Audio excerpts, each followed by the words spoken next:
বাকি থাকা প্রেমের বাকি থাকা জীবন কাহিনী পার্ট 1।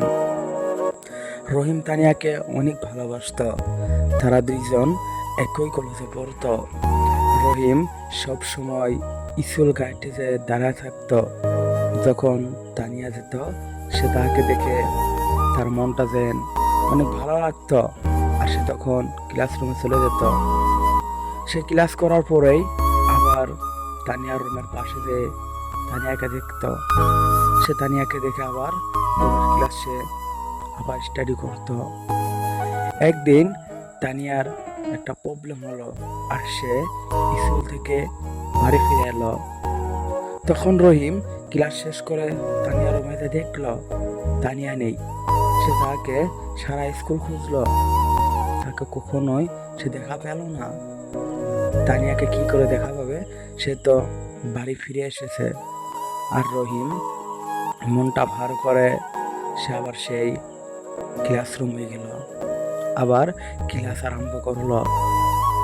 পার্ট 2 পাওয়ার জন্য ফলো করে রাখবে।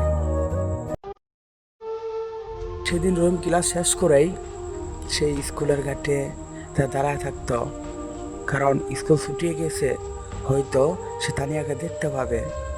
তাই রহিম স্কুল ছুটির সময় গেটে দাঁড়ায় থাকতো।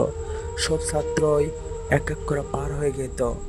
আর তানিয়ার একটা বেস্ট ফ্রেন্ড ছিল, সে কখনোই রহিমকে বলেনি যে তানিয়া বাড়িতে চলে গিয়েছে। আর সে রহিমকে দেখার জন্যে, রহিম তানিয়াকে কতটুকু ভালোবাসে সেটাও দেখার জন্যে তানিয়া সব স্টুডেন্টের পিছনে সে বাড়িতে আসছিল। সেই সময় হঠাৎ তার বেস্ট ফ্রেন্ডকে দেখা। রহিম বলল, তানিয়া কই? তানিয়াকে তো দেখতেছি না। তখন তার বেস্ট ফ্রেন্ড বলল, আরে সে তো বাড়ি চলে গিয়েছে, একটা প্রবলেম হয়েছে। তখন রহিম বলল, তুমি তো আমাকে আগেই বলতে পারতে, এমনিতেই অনেক সময় লস করলাম। তখন সে বলল, তুমি যদি আগেই চলে যেতে এবং আমি যদি তোমাকে আগেই বলতাম তুমি তাকে কতটুকু ভালোবাসো, সেটা কখনো আমি বুঝতাম না। পরের দিন রহিম স্কুলে আসলো। সে সকালে সেই গাড়িতে দাঁড়ায় থাকতো। এমনি স্কুল সময়ে সবাই একে একে আসতে শুরু করলো। হঠাৎ তানিয়াও চলে এলো। তানিয়াকে দেখে রহিম অনেক আনন্দ পেল। সে আবার ক্লাসে চলে গেল। কিন্তু এক সময় তার বেস্ট ফ্রেন্ড তানিয়াকে বলল, আরে রহিম তো তোকে অনেক ভালোবাসে, তুই কি তাকে ভালোবাসিস না? তখন তানিয়া বলল, হ্যাঁ, সে আমাকে ভালোবাসে, তবে আমি জানি, কিন্তু সে হলো মুসলিম আর আমি হলাম হিন্দু, কি করে সম্পর্ক করব?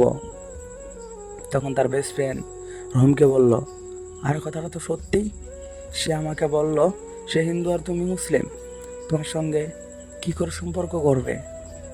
তখন রহিম হয়তো তাকে বলতে চাইছিল যে আমি তোমাকে ভালোবাসি, কিন্তু রহিম কখনোই বলে নাই। সে মনে মনে একটা প্রতিশ্রুতি নিয়েছিল যে আমি তাকে ভালোবেসে যাব, তার সামনে কখনোই প্রকাশ করব না। ভালোবাসা দুই রকমের হয়, আমি তাকে কখনোই প্রকাশ করব না।